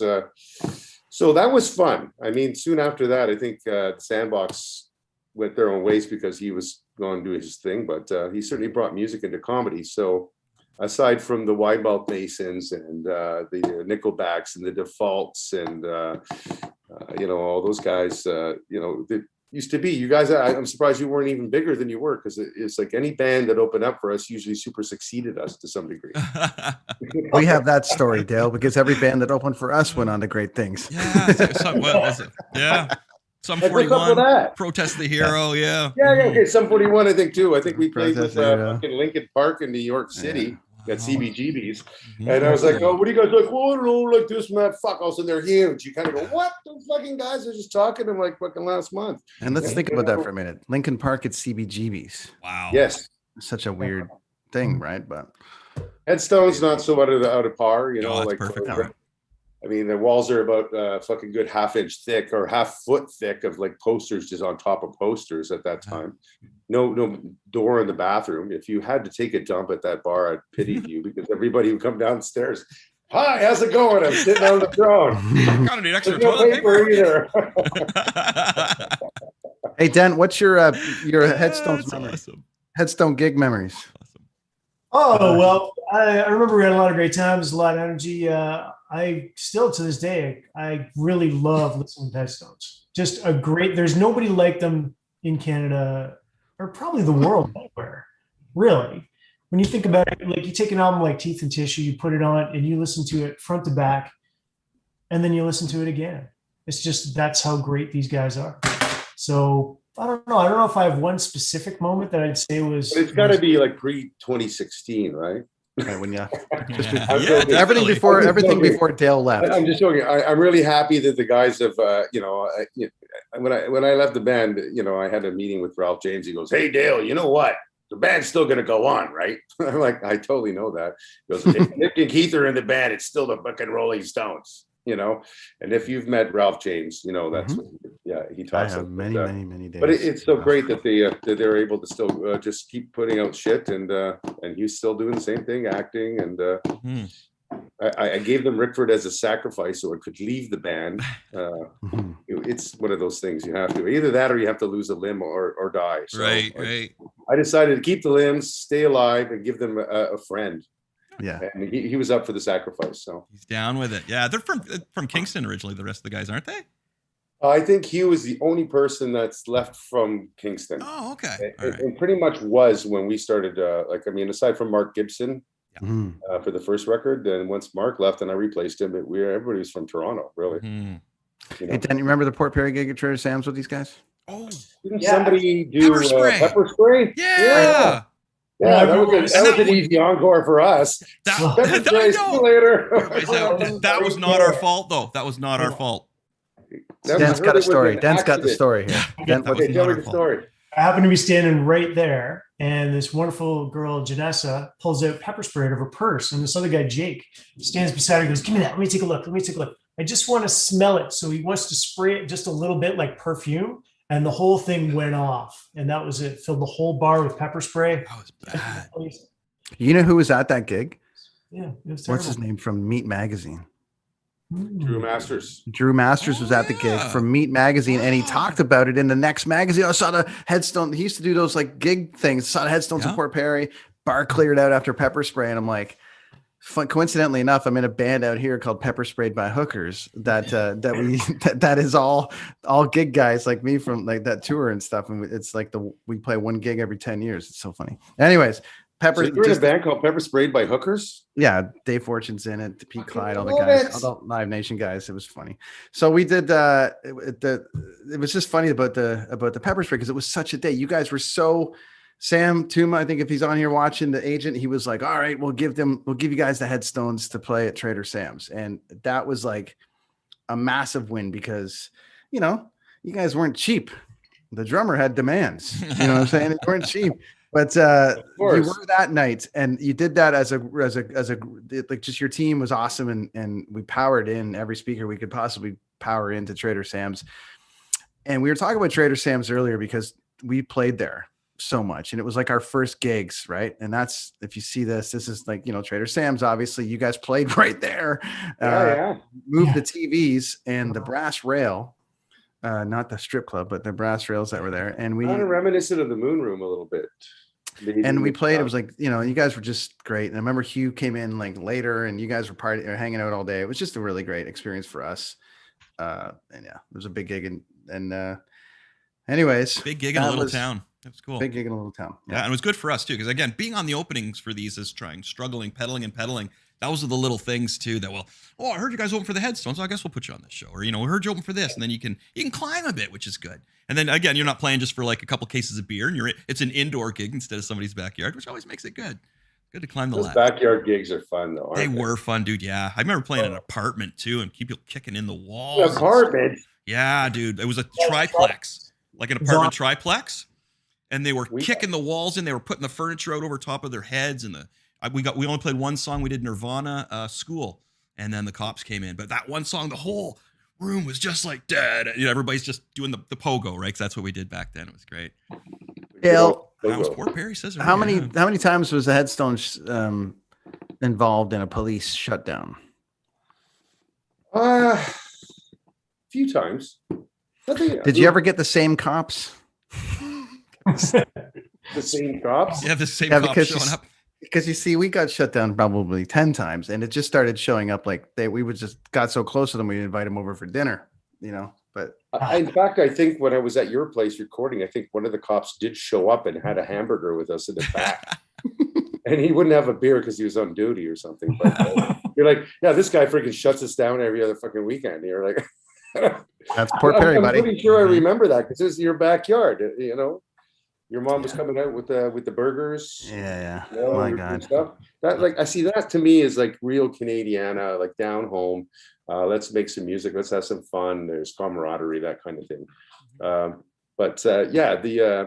We were never in the same place that often. And usually it was a venue where it was expected to be loud and everything else and obnoxious. So we were pretty lucky that we didn't really get shut down. But in the early days, like 94 to 95, before Teeth and Tissue, we did a bunch of Stag and Does and things like that too. And, and then of course people would want to get on stage and start singing with the band. Then he would start fucking punching them. And then the next thing you know, there's a couple beers flying and then, there's nobody bouncing. So the band's bouncing themselves. Oh, and it's, man, that's dangerous. So we would usually end up by scrapping with a few people. And then, fuck, there was a place in, I think it was Windsor. We basically started dismantling my my hardware and using them as bats just to get gear out of there. Not joking. And then we got Big Sugar were playing down the street, and then we ran into them. I think Gavin Brown was playing drums with them at the time, and we run into Gordy, and Gordy's like, he goes, "Oh man, this is fucking Windsor, man. You guys got out with your life." He goes, "The word fuck was invented here, you know." So it's like, yeah, that's it, man. So yeah, there's been some really crazy incidents, but we've all somehow survived. Yes. So what are you doing now, buddy? What do you got going on these days? What have you been doing since Headstones? Fill us in. Oh, I'm just living on hollow dreams. Wishing for the old days. No, you've been doing some rad stuff, man. I've seen you. You want to start a band? Really cool You want to start a band, Dale? Let's start a band. Do that. I started a project called 6 Foot Social, and it ended up by morphing into 6 Foot Social Band because I thought it was a good name for when this COVID shit's that first happened. I used to tell my buddies to come over for a 6 Foot Social in my backyard. So I got a chimney and I just have a fire back there and bring a hockey stick, stay away, and have a couple beers. And then I went, that'd be a cool name for a band. So I went and I got that name. I registered, and then I went, now I'll go through all my demos that I've wrote over the years. I went, fuck, I got a lot of good, shitty songs, and then I just started recreating because I got a little studio in my basement. What if I put real drums on these things? Oh yeah, okay, well I got to start playing guitar again, and then I play more piano now too. So started putting keys on it, and then I went, I can't sing worth the shit. I got to get that up. So I just started asking a bunch of friends that I've been playing with over the years to contribute if they could at home. Hey, I got Pro Tools. Oh, I've got Logic. Oh, I got GarageBand, whatever. And then started getting WAV files sent to me and mixing the shit at home. And then went, well, it's almost good enough. Bring it to another studio. And it's kind of morphing in. We've got 2 singles out now. And first video is just a really generic fucking blah, blah, blah video. But second one I put out 2 weeks ago, and it's, for whatever it is, music's got to be fun now for me. Yeah. And before that, I got asked to go into Classic Albums Live. I just wanted to take some time off. So I did the Rumors record, and the enticement was, hey, Dale, this is how Craig talks. He's awesome. I need somebody with some dirt under their fingernails to do the Rumors record. I mean, everybody can do that stuff, but can they really do it? And I was like, oh, it's Rumors. I don't, And he goes, you get to do a drum solo with a 21-piece marching band at Massey Hall. How does that sound? I went, fuck, okay, I'm in. So he with that one. And then, I ended up by learning I think 13 different albums over the last 3.5 years before COVID happened. And you know what? It was like going back to school because, I was writing my own parts. You're creating them all, you're recording them, and then you're regurgitating your own shit in a live fashion with the same band you've been playing with for 2 decades, and stuff. And then you sit there and you listen to fucking Dark Side of the Moon, and you got to go, I got to do that freaking Rototom solo exactly, note for note. And how's this, how's that? And it took a lot of sitting down and then charting out. I mean, I got stacks and stacks of charts for these things.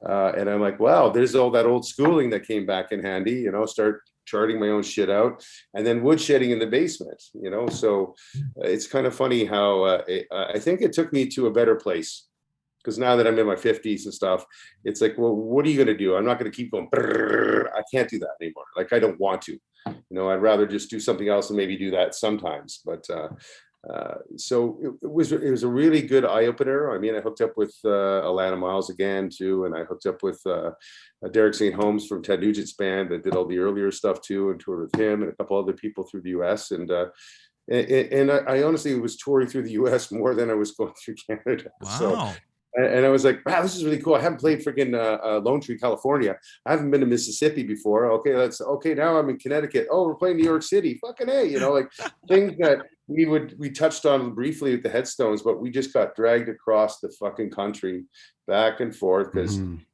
agents and managers and people need to get paid. So our bread and butter was up here. So if you went down to the States, hey, let's go play Toledo. Well, here's your $400 American in a case of beer, and you're back to all that shit again, right? And then you got a tour bus and crew. How the fuck are you paying for all that stuff without tour support? So anyway, long story is they're nice venues. They're amazing musicians, great venues. Get treated really well, and I have no complaints. So when all this shit settles down, hopefully I'll have my own project to keep working with, and pick it up with classic albums, and just keep writing, because we've all had this opportunity to sit at home for a little while and try to reinvent ourselves a little bit, which we had to do by circumstance. So, well, if we put the band back together, we'll come open for you. Well, what did you say you wanted to? Didn't you say you wanted to, form a band? Yeah, we're gonna start a band. That's right. I'll find you a drummer. I got stuff here to record with too. You're a drummer. What are you talking about? Yeah, I mean, I know drummers. See that kit that behind Dent? That's what I'm playing on now. So the beauty is that I've really stayed with Matt too. Like you've helped me out. Like, hey, dude, you're in town. It's like, yeah, I'm with Heart. You want some tickets?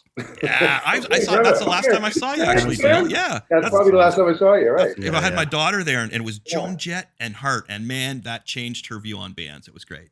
That was great. Well, yeah, I ran into you when we were out in Vancouver too with Alana Miles years ago. Yep. And like I said, I tried to. I tried to listen. I'm a proponent of like, whoever got you there has to stay there.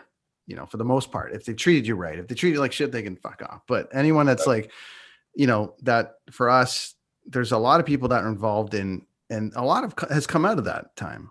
Like we're all doing our own thing now, but it's all come out of that time. I mean, 3 best friends that are still together to this day, hanging. Awesome, but it's like, we've all kind of gone. We've all, from a byproduct of that time, have all gone our ways, and it all kind of circles back to that Max Milk that Dent worked at. Musical family, right? Max Milk. Now that's a name that you don't hear very often. You do not.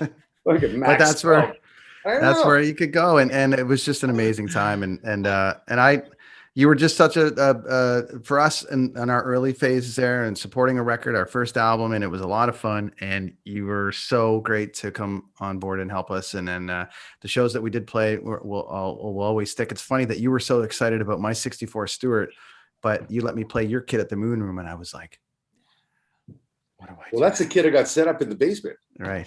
So it's just funny how it's like, how it goes. But anyways, Dale, we can't thank you enough, man. Thanks for being a part of the history of us, buddy. Really appreciate it. Well, thanks for having me. You know what I mean? Really, because I'd love to have you back again for sure. Are you into pop culture at all? Sure, I guess. Comics, movies, or TV Marvel stuff, like Star Wars and stuff like that. We talk about that regularly. Oh, you do? Okay. Not as much as some. No, but that's like, do you have a toy collection perhaps? No toy collection, but you have movies that you enjoy, because we talk about horror. We talk about horror movies and stuff like that. I love horror movies. What's that? I love horror movies. Okay. And sci-fi. So I do love sci-fi and horror. It's got to be good, and thankfully there is a lot of good stuff out there right now, because what the fuck would you do without Netflix and Prime and stuff? Right. We're like, we're in Toronto, you're locked down. What are you going to do? I get on my bicycle to ride and get my lungs in shape, but what do I do at night? Well, what do we watch now? It's just a bunch of watch the Kids on the Escalator podcast. But it all started with Tiger King for me. It all started with that Tiger King thing. You watch this spot. You watch this show. That's what you do. Look at that. He's got mugs and everything. Yeah. We paid for this mug with the machete sales. He doesn't fuck around. We don't fuck around. Thanks, buddy. Come back anytime. Dale. Thanks for being. Thanks for having me, and congratulations, 25 years ago, man. Hey. Thanks, man. Isn't that cool? Awesome. So re-release the record. Yes. Put it out there because I was Re-release the trying to record. Google It is. It's out there. It's Well, it's on gone double Bandcamp copper. right now. I Is it think on it's, Bandcamp? yes. Okay, because I Googled something and it became a man butchered people on a bus with machete. Oh no! And they were calling him Yeah, that's Mr. me, Machete, sorry. and I was going, okay, that's not it. Wow. That's our new video, Dale. that's our new video. We just put it out. We just Yeah, put it it has out. no relevance to any actual facts or things, right? No. It's rock and roll. Anyway, I can keep talking with you guys. I get another beer. Let's go, right? Anyway, it's great to see you. I like that little drum kit in the corner there. Thanks, Dale. Yeah, my girl loves it. Smashes the shit out of it. Perfect. He's nothing Perfect. but rock and roll. I love it. Love it. Yeah, man. Back anytime, brother. Good All to right, see you. buddy. Thanks so much for all your support over the years, and thanks for being a part of our history and everything, man. It was awesome. It's So been my pleasure, man, and thank you.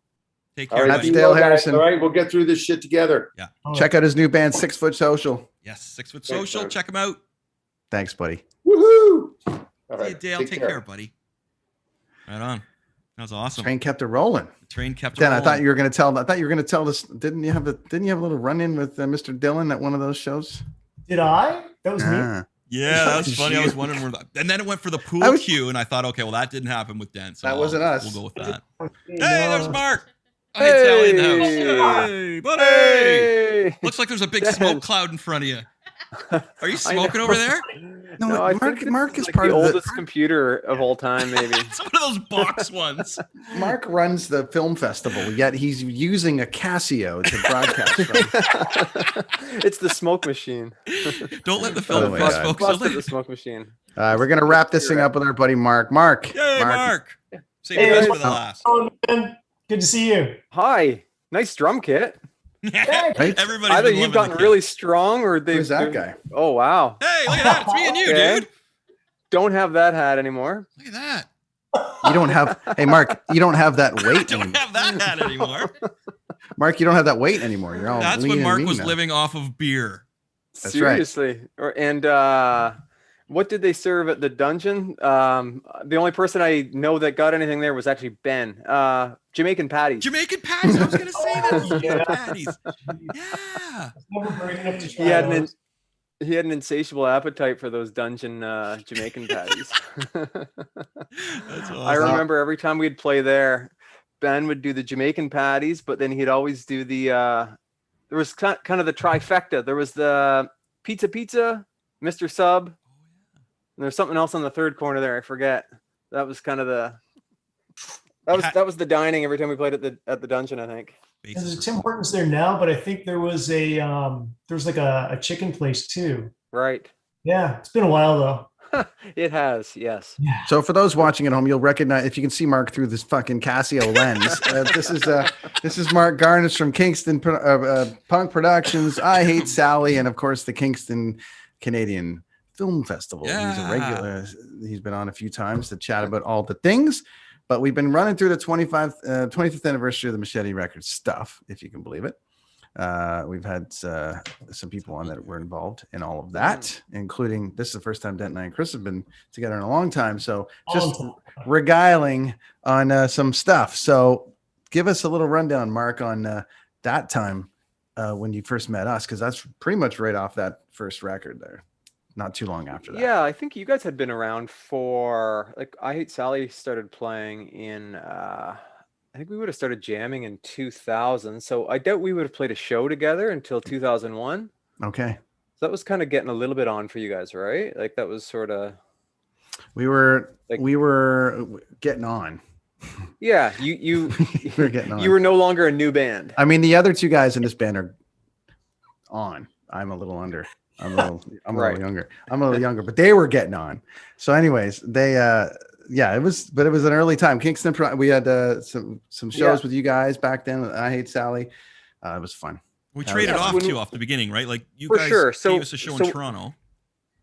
Yeah, I know we played together in Toronto. Then we had you guys to Kingston a few times, and then you guys had you guys and maybe One Down were the two bands that we started doing show trades with, like right off the get go. Like I think we played in Kingston a bunch when we started, and then when we Ben Thomas, who was the other guitar player back then, I feel like he sort of handled the Hotmail account. It might have been I think it was Yahoo. We had a I Hate Sally at Yahoo.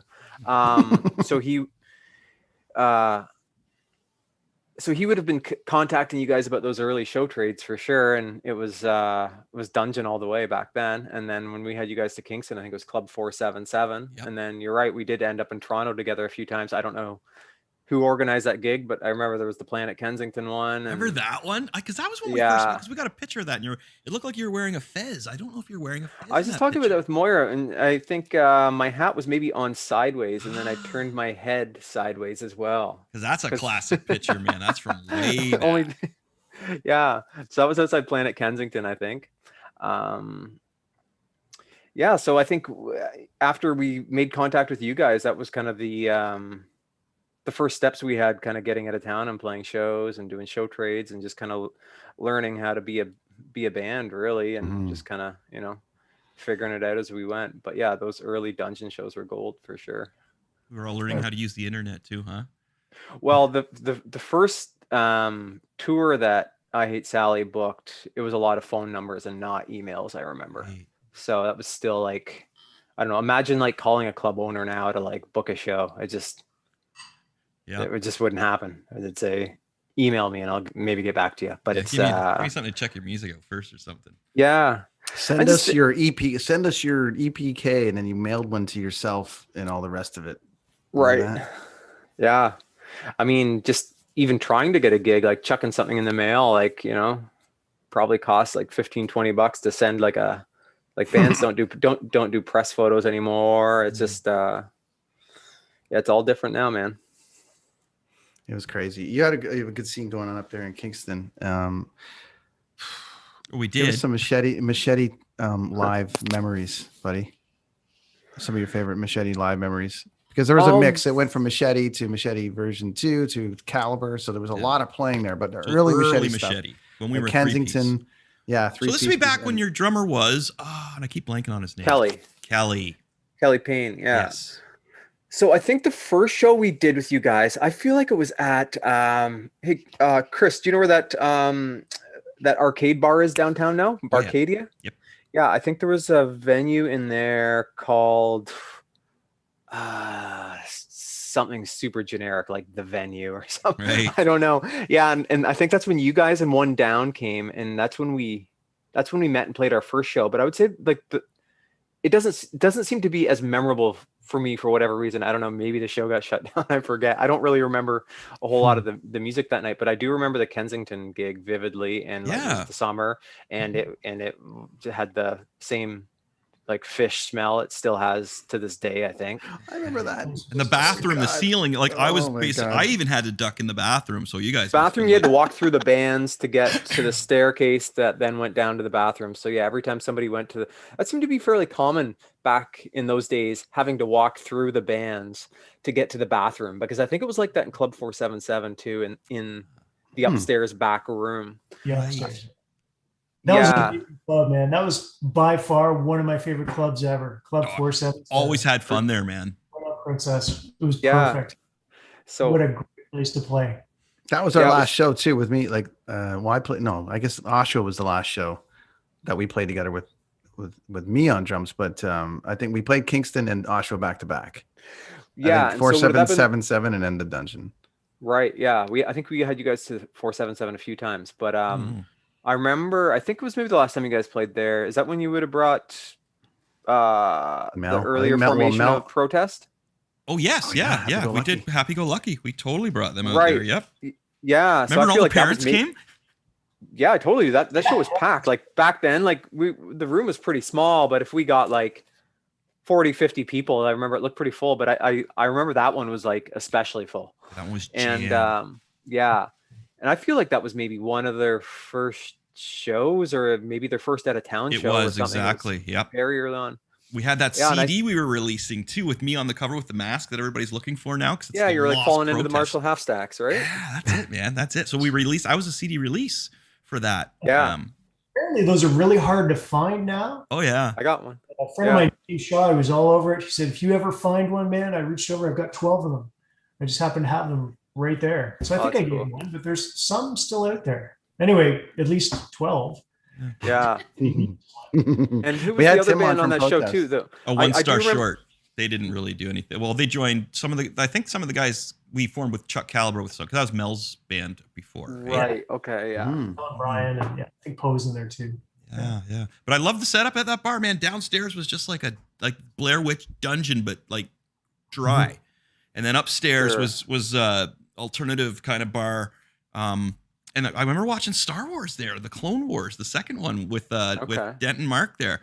Like not the whole movie, but part of it. We were just up shooting the shit at the end of the night. And I just remember being like, man, it was one of the enjoyments of being in a band because I loved playing shows, but I also loved when it was over and you could just kind of hang out around with your friends and whoever the other bands and revel in the moment.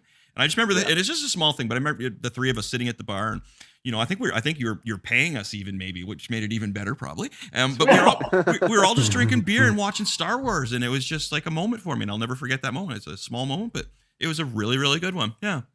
We need to stress too that people like don't understand. We're talking a lot about, we had Mike Bryan on. We're talking a lot about these little gigs, these little tiny gigs that made the whole thing up. And that's where you would trade off. I mean, backyard parties, the 477, to your point, Mark, 50 people in there looked like 1,000. Yeah. Like all these little tiny gigs that provided all these little memories were so crucial to maintaining you down the road, because there was that venue in Coburg too that was amazing that we played on the Bean. The Bean, just beyond the Bean. They had that little flower box right out front from the front window. The door was there, and there was a duck that had nested, a mallard duck. I'll never forget it, right in the flower box. And because of that, they had a little sign up that said, "Do not mess with the duck." Nobody messed with the duck. And then we went in and played the show with, I believe it was Glue Leg in the upstairs all ages area. And that night, the crowd and everybody was so rambunctious that they cracked the floor, whatever the main supports were, and they had to shut the place down after that show. That was Beyond the Beam. Unbelievable. We played portables. Did you ever play portables, Mark? I think so. I feel like everything was just a bit more of like a free for all and definitely more chaotic, or you would never know what you would be getting into with a gig. Whereas now I don't know in what year this changed, but I feel like there might have been a shift. Let's arbitrarily say like 2005 or something like that, where stuff did become, I think, a little more like organized. Those early 2000s and late 90s, yes, there was like lots of portables, or like anywhere you could set up a PA, bands would be playing, right? And just like, so I Hate Sally was playing a lot of those early shows, but we were also like the organizers too. And so when we started Kingston Punk Productions, it was the same time that we started it with I Hate Sally, but we had no idea how to run a show. So like, I remember collecting door money and kind of working sound at the same time, you know, and probably like drinking a beer and talking to somebody too. Whereas, you know, couldn't really get away with that now. Maybe for like smaller bands you could, but we had some bigger bands like touring through back then as well. Like we'd have like DOA and the Daglows and Headstones. We just had Dale on. Yeah, no, I don't think they would have been pretty. They would have been pretty big by then. But we did I remember our first like big show was for Alexis on Fire. Like right after they took off, they did that indie video. I think like either a buddy or somebody in the band kind of made it. It was that one shot of them playing in the house. And they went from a band kind of dropping off demos, like similar to the one we were just chatting about with the Kids on Drugs ones. Yeah. I remember them dropping those off at 477 1 month, and then in under a year us doing a 1,000-person show for them. And the guys in Alexis on Fire, they didn't know what the hell they were doing then as well. Like at the end of the night, you know, just paying them was pretty jokes, because I feel like cover was probably something obscure, like $8, right? we wouldn't have been writing them checks at the end of the night or anything like that. So I remember it was Wade and I in the basement of the venue, just going through like this pile of cash and just trying to like sort that out. But yeah, we had like, I remember we had close to 1,000 people at that show. It's where the Chris would know where the Giant Tiger is downtown now. Wow, Kingston. yeah. But yeah, it used to be an old country bar that was, I think, on its last legs. And so we said, we'll do a show and bring out a few people. And they were probably expecting 25, 30 people. We had like about 1,000 people at that show. So it was pretty Nice. nuts. But yeah, it was a lot of just kind of learning on the go, like both in the band or that's probably where you would have got started too, right, Brent? I mean, Dent was brought it up, and Dale brought it up. Like, I think at that time you had to book your own shows a lot of the time to get on the shows. Yeah. I mean, we got the chance to open for the Headstones and a few other things, but like I'm Mother Earth, I had to put that show on. Like, like the Matthew Good, I had to be the book. Some of these shows you had to book and then put yourself on, so that you learn on the fly, really. And I remember doing that Headstone show is technically my first show I ever did. Like, in that regard, at Trader Sam's in Port Perry, and that was sort of like. You learn on the fly, you kind of have an idea as to what's going on, but it was like you're kind of learning as you go, and as you meet tour managers, you're like, wow, I missed like this, and I missed that, and promotion was this, and it was crazy, but it was such a fun time and such a crucial time. Dan, what's your favorite shitty venue gig that we ever did? Okay. Shitty venue. That's a difficult question because a lot of them were really rough. A lot of them, everything was an adventure. So no matter how bad the gig was, it wasn't really that bad until the sound went out. So anytime the sound went out, that was a shitty gig. The adventure with it, like I can remember when I Hate Sally. Remember when your van burned down on the side of the 401? How's that for an adventure? Oh yeah, and you guys had a van fund, right? A new van fund. Yeah, they had like a little. I think it was Darth Vader on their merch table. It was a Darth Vader. Holding a sign that said, "Please, our van burned down." No, it really did, and a couple of bucks here and there, and I loved it. But just knowing that each band had the same kind of similar setup or a similar disaster or a similar show in a similar venue where the sound goes out, where the bathroom backs up, or you've got that one good sound guy. Sometimes you get that one good sound guy. Buy him a beer and you're all set. Buy him a beer. Be his buddy for a few minutes and he'll appreciate it, or she'll appreciate it, and you'll get where you're going. But hey, Mark, do you remember Lindsay? And Dan, you'll remember this too. Remember Lindsay? We played in, but remember we didn't play in the building per se. We played in the lobby. Yeah. Oh yeah. Remember with Dynamite. With who? Is it Dynamite? Well, we played there with Mark with I Hate Sally a few times. Okay, well, I was thinking we played. Maybe that was the second time we played there after. Could be. I was just thinking of the old I Hate Sally ones because I remember that was a funny one too because it was like you guys asked us to get play to the venue, but you didn't really play in the venue. You played where like in the foyer. And you would go to the theater now, where people like where people would take their kind of the pre-coat check area or something. Like kind of like yeah. But I remember like they would cram 150 kids in there, and it was awesome. Whereas if it was in the theater, it would have sucked. Yeah, because the seats were all unstable, right? Yeah, that was actually a cool venue. But I remember like almost exclusively playing places like that. Like I almost remember it would be an exception when we'd play like a real venue that would have like a stage and a sound. Like the dungeon would be leaning towards the real venue side for sure. So it was like. But I have no complaints with the dungeon at all. I always thought, aside from the sound guy, Rob, he's a dick.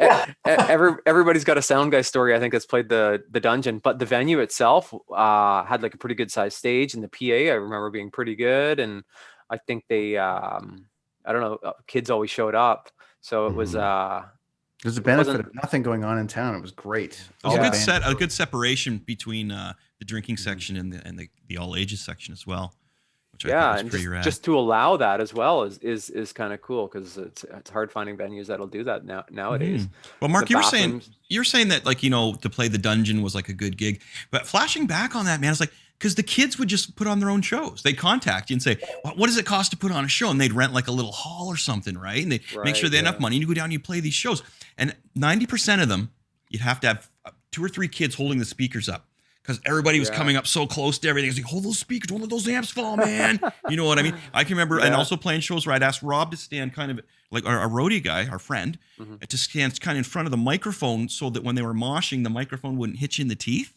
I don't know if you ever experienced that, Mark. Just, Jesus, you're getting in there and because like they weren't venues. They really weren't venues. It was just an area where a bunch of kids got together, and they told you were going to get paid at the end of the night, and that's what happened, basically, right? Yeah, yeah. And I don't like, maybe those shows still happen now. I'm not sure, but like, yeah, we'd play Port Perry and like Belleville, and like Lindsay was kind of like that. Yeah. Like we got gigs everywhere. So it's like, in some respect, you'd think it would be harder getting gigs back then, just without, you know, everybody having an email address, or you know, we were kind of just like coming into the internet at that time, I think, as far as bands go. But it's in some ways was easier to get gigs though. But I don't know, we kind of went about things like very like 100% DIY from the ground up, you know, like making contacts with guys like you guys and bands and, you know, Ottawa and other cities like that, and just doing show trades. And then, you know, you'd always have a guaranteed audience kind of playing for their fans. And I feel like, I don't know if bands still do that to the same extent that Nowhere they to did back do it then. right now. COVID aside. before a lot of COVID, venues- Right, yeah. even COVID before aside, COVID, there's just though. not a lot. Nobody's doing a damn thing right now. Yeah. But before COVID, I don't know if that kind of camaraderie thing goes on anymore. I don't know how that. Yeah. I feel like it doesn't. Like, I mean, I'm not a part of it anymore, so maybe I'm a little bit blind to that. But like, I don't see a lot of it happening in Kingston. Like, we're still running shows, and I kind of know what's going on in town. I just don't see a lot of that happening.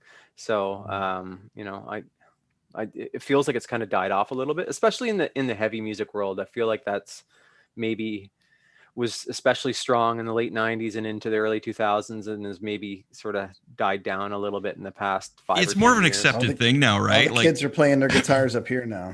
Yeah. They're all playing up here now. But like metal's more accepted now, right? So it's not like, I think back in the 90s, you really had to help each other get it exposed. Because I can remember on lots of gigs seeing, wow, I've never heard anything like this before. You know what I mean? Yeah. And sometimes it was a good, never heard this before. And other times it was like, wow, that's a whole lot of rapping going over that metal. And that's when that kind of, remember when that started? There was a band from around here, and they all wore the jumpsuits. I can't remember their name, but they were fairly popular. But they were doing the whole Slipknot thing, and then, you know, a little bit of Korn here and there was mixing in, and and then sometimes you'd see some bands they'd go back and just do some like real like intricate punk stuff when that was starting to come out, like punk music, but with like some really cool. It wasn't just 3 chords; it was like some real cool metal soloing going on in them. So I think then to your point, Mark, is that a lot of bands needed that help to expose that music. Nowadays, dude, it's just like, well, what kind of metal do you listen to? Because there's like 15 different kinds of metal these kids think. Like, you know what I mean? It's like, and it drives me nuts. You either listen to Slayer or you don't. That's the way it was with me, I know. Yeah. How about now today, when you look back at some of the music, say, for example, you take a band like the Glorious Sons, and you guys probably know them from Kingston. My daughter works for them. Oh, yeah? Perfect. Well, the thing about them is they remind me of the whole late 90s vibe as it ran through. And they've got this really great sound. It's probably one of my favorite modern bands that have... Which is amazing to me, Dan. Really? It's funny, huh? Well, it's amazing to me, and I don't mean I just because you were always like, it's Daglow and it's this, and if there was something mainstream, there was no way you were going near it, never. And when you keep telling Glorious Sons, I'm like, maybe maybe dementia's kicked in now. Mark, you must have gave them one of their first shows, though, Mark, haven't you? I don't know if we would have given them one of their like first shows, but we gave them like several like early on shows for sure. Like we had them opening up for the Odds. I remember when we did a show for them. We had them maybe opening up for another band of that comparable size, but it would have been at the Mansion. So the Mansion can hold 150 people, and they were the opening band. So that just gives you an idea of were they able to by themselves like sell out the Mansion?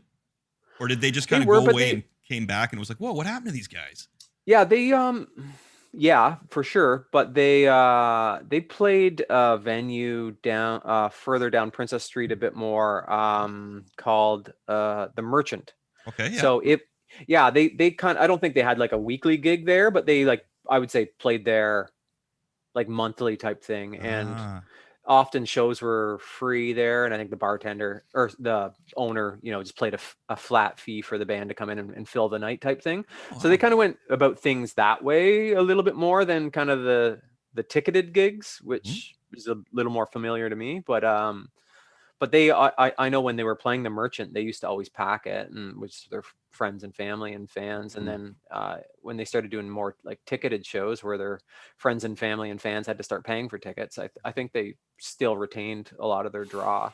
Like when we had them on that Odd show, I think it was sold out, but I remember thinking about half the fans there were there for them. So they always had a draw, and they always, which is important, you know, like when, you know, if I'm booking a show and thinking of what local band to put on, you know, you don't want them to suck, but you also want to ensure that they're going to bring some people out.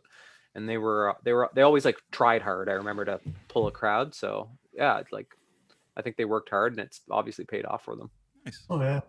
And they have that vibe too. They've got that, well, in my opinion anyway, that later 90s, early 2000s, maybe almost a timeless vibe. So when I listen to them, I think of all the great times we all had. I agree, Dent. I agree. And I think, and then I did get a chance to see them live before everything got shut down. And I thought they've got the energy, the enthusiasm, and again, the vibe that I just love it. So it's a Kingston thing, I think. You know? Yeah. it's amazing to see what happened now with those band, like that band. It was like the last band to break before all this shit went down. Yeah. Because you got JJ Wild, you got all these bands on standby that haven't had a chance to show anybody Sure. what they're made of because they haven't been able to play.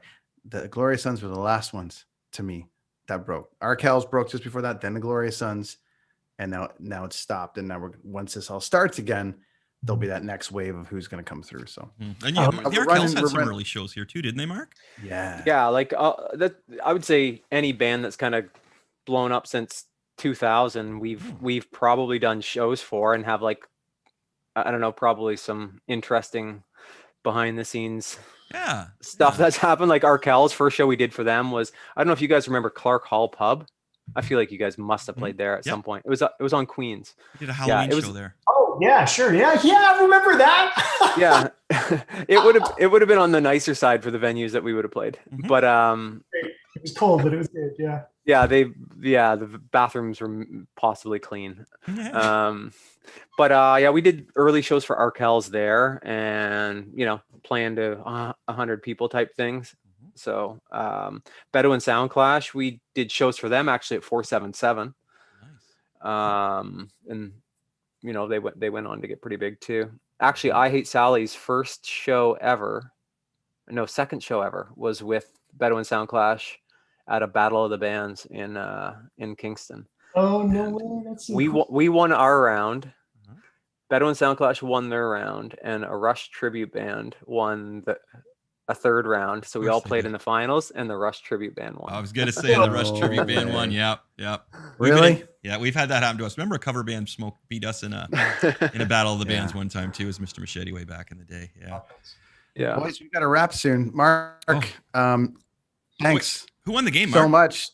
The game is ongoing. Brent's team is winning last I checked. Oh, is it a later game? That. Yeah, it started at 9. Oh, just started. Oh, geez. Okay. The COVID kids are whooping ass. Yeah, what's going on? Leafs should be dominating. Woohoo! I could have watched the game on Saturday, but they canceled that game. I think I texted you about that, didn't I, Mark? Or maybe I did. Yeah. I texted my dad. I was like, "Oh, the game I get to watch is canceled. What the hell?" I was pissed off. And love sports. Mark, tell us everywhere that people can find you and all the places.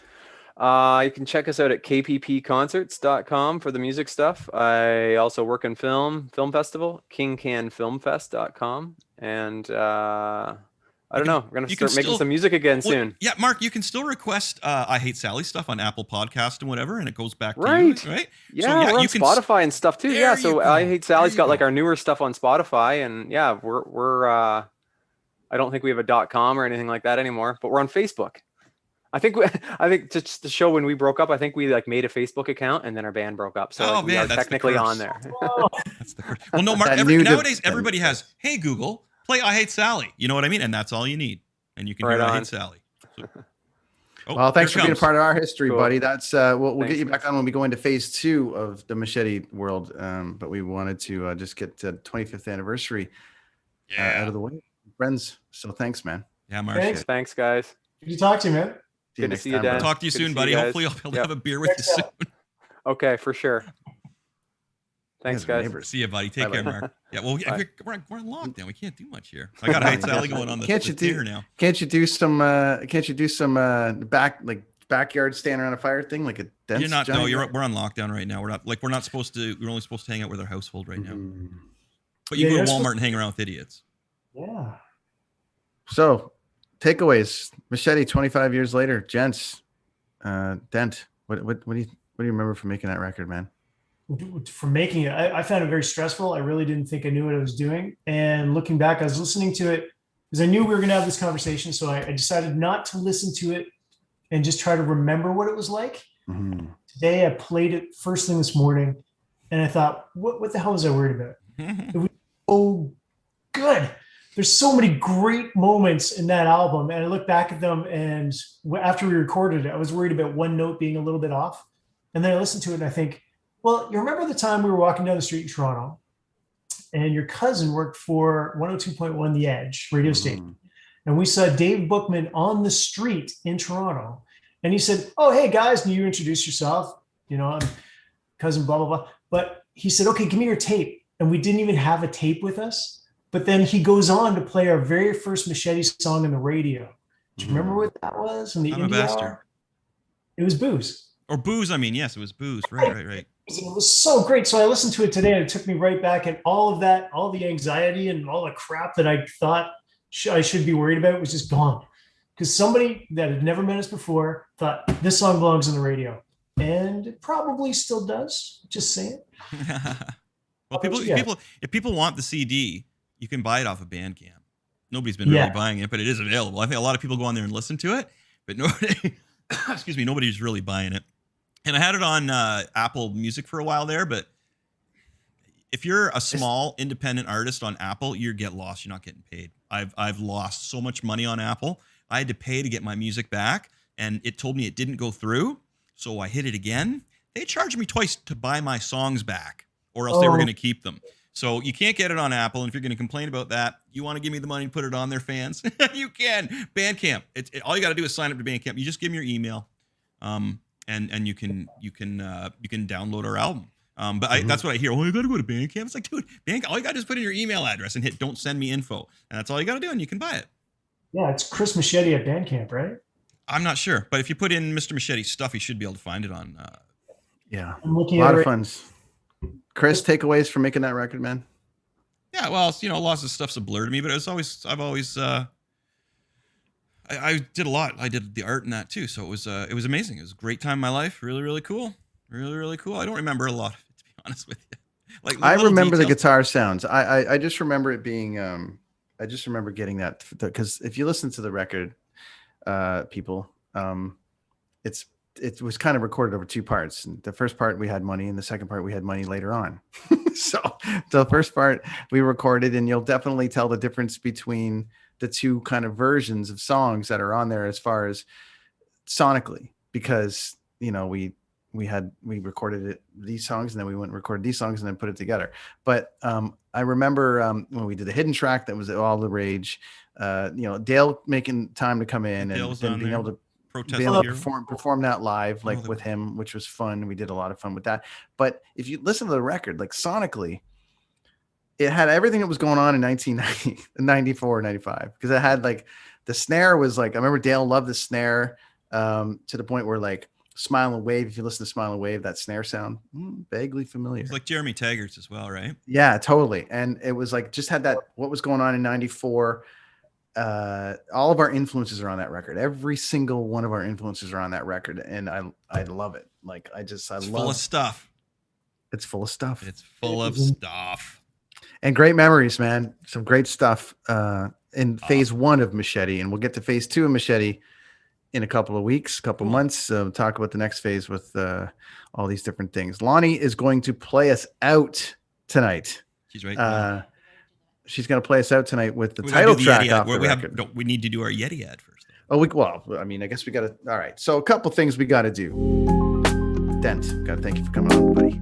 Thanks for joining us, buddy. Glad to be here. It's been so long since I've seen you guys, man. It's crazy. That's a long and 25 years has just gone by, just like that. So it's good to see you. Good to see you, brother. Take care of your before family and that. everything. We'll talk to you soon. Things will clear up. Everybody's good. Everybody's good. We got to thank our friends at Blue Microphones for Yeah. sponsoring us. That's Chris got the Blue Yeti. We got the Blue Yeti X. We got the Mixify headphones. We got to thank our friends over at Dean Blundell Network, deanblundell.com. Thank you very much for hosting us as always. Thanks, Over Dean. there. You gotta be We fresh. got to be fresh. We're You going to gotta be back fresh. Love that next week. Wrapping up Winter Soldier. It's going to be the end of. I Yes. think they're only doing 6 episodes. so I Falcon think Winter it's, Soldier's over, so we're going to Falcon check that out. And Check we saw, that out. So sorry, Jen, but we saw the trailer for Shang-Chi. Shang. And We it have looks a- like Falcon's going to lead right into that. which makes sense. We've got Justin Wong from the Mighty Ducks, the movie. They've relaunched the Mighty Ducks series from Anaheim, from the Mighty Ducks Disney series, but they've made it into a television series. So Justin from the Mighty Ducks, who was in the original Mighty Ducks, is now in the reboot. He's going to join us to talk a little bit of movie. When's and Justin Disney going to be and on? Next Tuesday. Oh, He'll be next with Tuesday. us. Okay, great. It's great. going to be a whole thing. Hey, Justin, I'm And going it to draw just- something up for that one, Justin. We'll get Justin hockey style, but looking more like lightsaber maybe, or with a hockey stick with a light. I'll draw something up cool for that one, Justin. We're going to do you proper. Huge thanks to Mike Bryant. Thanks, buddy, Yeah, for coming Mike. on. Yeah. Huge thanks to Turkey. Kristen. That was a good. I know, I'm going to do it for everyone. Keep going. Huge thanks to Dale Harrison, formerly of the Headstones, and his new band, Six. What do you call it? 6 Foot Social. There we go. Mark Garnish. Mark Garnish. I hate Sally. There we go. I am Kermit Lonnie, our producer, Lonnie. There you go, Lonnie. Thank you for all that stuff. Blue Microphones. We running that. We said that. We're running that. And of course, the Dent. Thanks, Dan. Along Thank for the you. ride. Founder, member, brother, and all things. Join us next week, friends. That is Kids on the Escalator podcast. Lonnie, take us away with the song Stuff. Good times. Rad dudes. You're gonna be fresh.